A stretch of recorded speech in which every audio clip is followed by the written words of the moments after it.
ये हैं मच्छर मियाँ। ये दिन भर गुनगुनाते रहते हैं और एक स्ट्रॉ लेकर घूमते रहते हैं। जब आप सो रहे होते हैं या आप कहीं बैठे होते हैं तो चुपके से अपनी स्ट्रॉ आपके खाल में डाल देते हैं और आपका खून चूस लेते हैं। दिखने में बहुत छोटा है लेकिन इंसान का सबसे बड़े दुश्मनों में से एक है। आपने वो डायलॉग तो सुना ही होगा, एक मच्छर आदमी को हिजड़ा बना देता है। आप कई बार ताली मारने की कोशिश करते हैं लेकिन बीच में से मच्छर निकल जाता है। ये मच्छर अपने साथ कई तरह की बीमारियां भी लिए घूमता है। Dengue, malaria. ब्राजील के रहने वाले एक महिला ने इस दर्द को सहा है। साल था 2016 और इसी साल की एक रात जब वो सो रही थी तब उन्हें एक मच्छर ने काट दिया। इस घटना के कुछ महीने बाद उस महिला ने एक बच्चे को जन्म दिया और वो बच्चा जन्म माइक्रोसेफली बीमारी से ग्रसित था।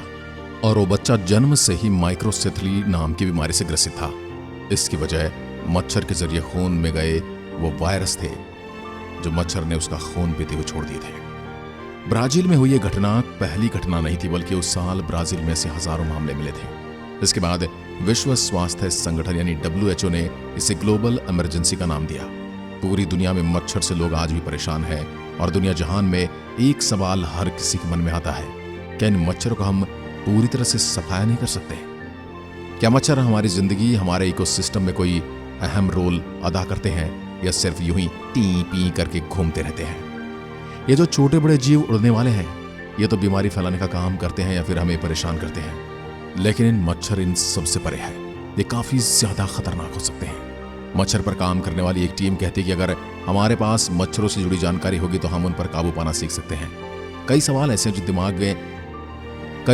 जो दिमाग को चक्कर में डाल देते हैं। जैसे जैसे हम मच्छर को पानी वाली गंदगी जगहों पर देखते हैं, लेकिन जहां सूखा है उनके इलाकों में मच्छर कैसे बच जाते हैं। टॉवी लेहमन वैज्ञानिक का कहना है, अंडे, लार्वा, फीफा और पानी की जरूरत है तो पानी के बीच कुछ दिन में मर जाएंगे। ऐसे मच्छर ज्यादा से ज्यादा 1 से 2 महीने तक जीवित रह सकते हैं। अगर पैदा होने के लिए पानी नहीं होगा तो सभी मच्छर खत्म हो जाएंगे, लेकिन जैसे ही बारिश होती है तो बड़ी संख्या में तेजी से मच्छर पैदा हो जाते हैं।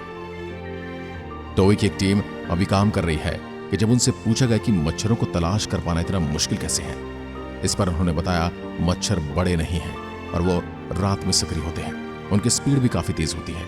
मच्छर को हम तब तक नहीं देख सकते जब तक वो हमारी आंखों के सामने ना हो। तो उन्होंने ऐसा क्या किया है?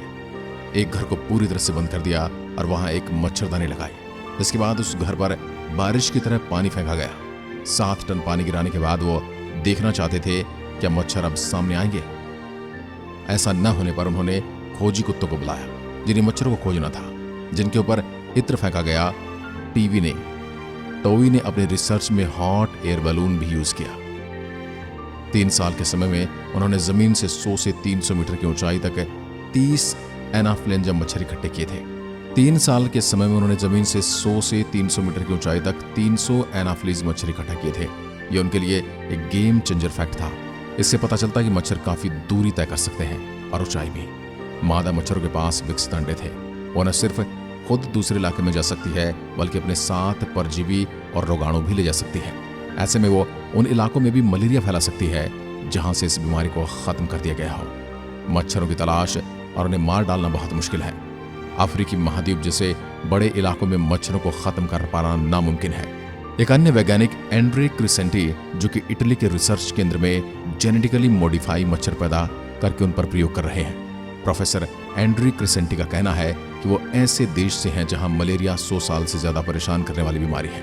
उनका कहना है वो जो जेनेटिकली मॉडिफाई मच्छर पैदा करते हैं इससे मादा मच्छरों की प्रजनन क्षमता प्रभावित होती है। ये लिंगानुपात को असंतुलित कर देती है। पीढ़ी दर पीढ़ी ये मादा मच्छरों की जगह नर मच्छर को जन्म देते हैं। इसलिए यह होगा कि आगे चलकर इसमें मादा मच्छर नहीं होंगे। इसके लिए लाखों की तादाद में मॉडिफाई मच्छरों की जरूरत होगी। इसके खतरे भी तो हो सकते हैं, और अगर ये मॉडिफाई मच्छर इंसानों के संपर्क में आते हैं तो क्या होगा?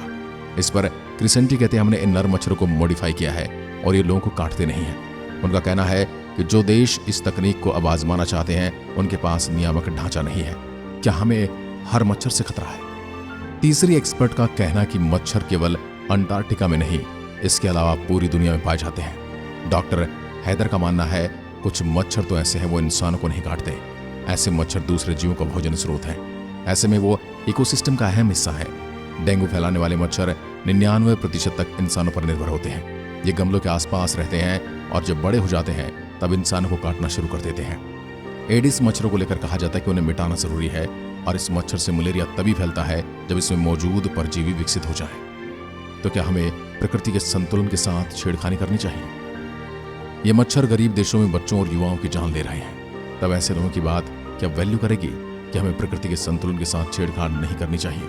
आजकल जानवरों के लिए भी तो कई अभियान चलाए जाते हैं, तो क्या फिर मच्छरों के लिए कोई अधिकार नहीं हो सकते या फिर कोई अभियान नहीं हो सकता? इस पर हमारे चौथे एक्सपर्ट जे बेयर्ड कैलिकोट कहते हैं, नहीं, इस बात का कोई मतलब नहीं। अधिकारों की बात कहीं मजबूत नैतिक परिकल्पना है, ये किसी एक व्यक्ति पर लागू होती है। मच्छर किसी भी सिद्धांत के तहत अधिकार हासिल करने के योग्य नहीं माने जा सकते। निजी तौर पर मच्छरों का ऐसा कोई दावा नहीं हो सकता।